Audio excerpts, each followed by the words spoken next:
नमस्ते, मैं सिबा, आप देख रहे हैं टैक्स न्यूज। बड़ी खबर है, मोदी ने अपने मिशन में क्यों शामिल किए थरूर और ओवैसी को। जाने क्या है प्लानिंग पाक बेनकाब।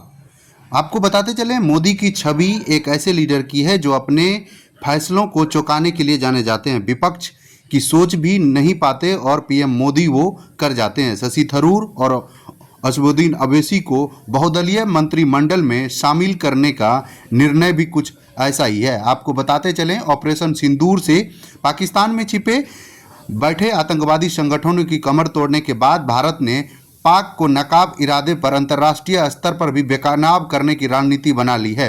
मोदी सरकार ने इस रणनीति का हिस्सा सिर्फ भारतीय जनता पार्टी के सांसद ही नहीं बल्कि सभी दलों के सांसद शामिल हैं। ये सभी सांसद अलग अलग देशों में जाकर पाकिस्तान के प्रायोजित आतंकवाद को बेनकाब करेंगे। इसी बहादुरी प्रतिनिधिमंडल में कांग्रेस के शशि थरूर और एमआईएमआई के असदुद्दीन ओवैसी भी शामिल हैं। थरूर और ओवैसी मोदी सरकार के कट्टर विरोधी रहे हैं, फिर प्रधानमंत्री नरेंद्र मोदी इस बेहद खास मिशन पर इन्हें क्यों भेज रहे हैं। आखिरकार मोदी सरकार का पाक को बेकानाब करने का पूरा प्लानिंग क्या है, समझिए। आपको बताते चलें, पीएम मोदी की छवि एक ऐसे लीडर की है जो अपने फैसलों के लिए चौंकाने जाते हैं बहुमंडलीय। और उनके बाद आपको बताते चलें, शशि थरूर को संयुक्त राष्ट्र में काम करने की काफ़ी लंबा अनुभव रहा है। 1978 में यूएनएसएचआर के संयुक्त राष्ट्र शरणपंथी आयुक्त में अपना करियर शुरू करने वाले शशि थरूर 1981 से 1984 तक सिंगापुर के यूएनएसएचपी कार्यालय के प्रमुख रहे। 1989 में वो विशेष राजनीतिक मामलों के लिए अवर महासचिव के विशेष सहायक बने। उसमें यूगोस्लाविया में शांति अभियानों की जिम्मेदारी भी शामिल थी। 2001 में उन्होंने संचार एवं जन सूचना विभाग डीपीआई के अतिरिक्त प्रमुख रूप में नियुक्ति किया गया। बाद में 2002 में उन्हें संचार एवं जन सूचना के अवर महासचिव भी बनाया गया। आपको बताते चलें, ऑपरेशन सिंदूर के तहत शशि थरूर की शुरुआत से ऑपरेशन सिंदूर के समर्थन रहे हैं। पीएम मोदी ने उन्हें बहुमंडलीय प्रतिमंडल का हिस्सा बनाया, लेकिन थरूर अपना काफ़ी पहले ही शुरू कर चुके हैं। ऑपरेशन सिंदूर के बाद पाक और भारत तनाव के बीच शशि थरूर ने विभिन्न चैनलों पर मीडिया के जरिए भारत के पक्ष दुनिया के सामने रखा। ओवैसी को क्यों चुना, यह भी विशेष मुद्दा है। आपको बताते चलें,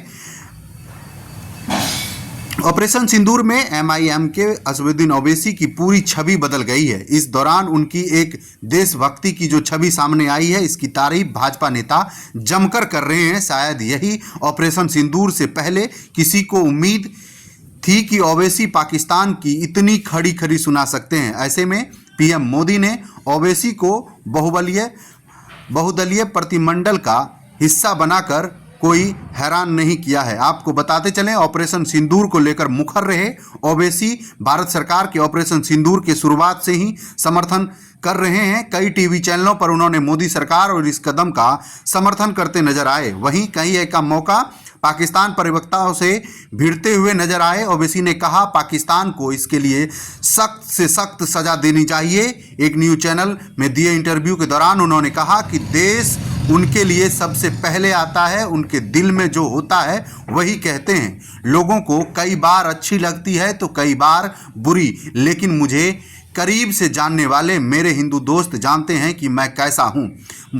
बहुदलीय प्रतिमंडल में कौन सा दल किस देश में जाएंगे, ये जानकारी तो अभी सामने नहीं आई है, लेकिन आपको बताते चले, मुस्लिम देशों में ओवैसी साधने में लगाया जा सकता है। दरअसल अंतर्राष्ट्रीय स्तरों पर ओवैसी की छवि पक्के मुसलमान की है और ऐसे में जब वह मुस्लिम देशों के सामने भारत का पक्ष रखेंगे तो उनकी बातों का अलग वजन होगा। आपको बताते चलें, इसी विजन के कारण पूरे देश में ओवैसी और शशि थरूर काफ़ी ज़्यादा वायरल चल रहे हैं।